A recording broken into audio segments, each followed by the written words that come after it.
بروح الرياضيه ولا بروح البطوله. اللي انا بحيي الوزير خالد عبد العزيز بصراحه، وزير الشباب والرياضه، اللي بذل جهد رهيب جدا عشان البطوله تصل لاحسن بطوله قبل 10 دقائق، يعني 10 دقائق بوظوا الدنيا.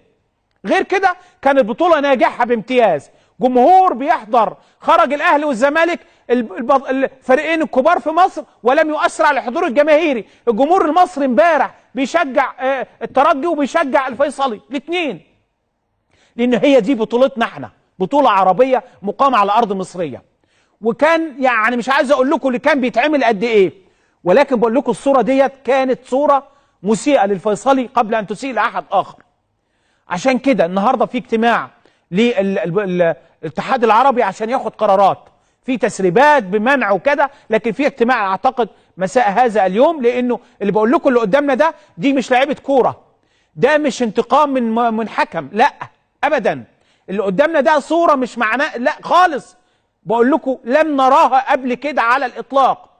اعتداء على الحكم ابراهيم نور الدين. وعلى فكره لازم اكون واضح معاكم، انا راجل مش كروي، ولكن بشجع الكوره وبحب الكوره وبشجع النادي الاهلي، ويعني ولكن مش تخصصي الكوره. ولكن اختيار ابراهيم نور الدين كان خطأ، وانا بقول تاني ولازم نعلنها، اختيار ابراهيم نور الدين كان خطأ من الجهه المنظمه او من لجنه الحكام. ليه ما اقول كده؟ ما كانش هو الحكم الاحسن في البطوله.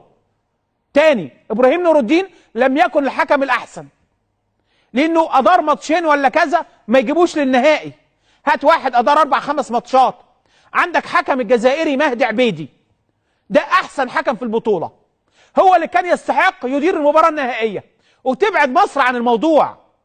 فريقين عربيين، تونس والجزائر، تونس والاردن عربيين، فحصل مجامله لازم نقولها بشكل، تم مجامله الحكم، بيجاملوا مصر ان البطوله على مصر فنجيب حكم مصري. لا، الموضوع مش كده. بتجامل مصر ليه؟ ما تجيب الحكم الافضل. الحكم الافضل مهدي عبيدي، وعلى فكره الحكم ده رايح كاس العالم، مهدي عبيدي حكم جزائري محترم، ليه ما جبتوش؟ هو ده السؤال. يعني اللي عمل الاختيار ده هو سبب المشكله دي. يعني لو كان الحكم الجزائري هو اللي بيحكم ما كانش حصل ده، وانا بقولها بشكل واضح. ولكن لانه ابراهيم نور الدين، وطبعا كل ده حصل هذه المشاكل اللي احنا شفناها. لكن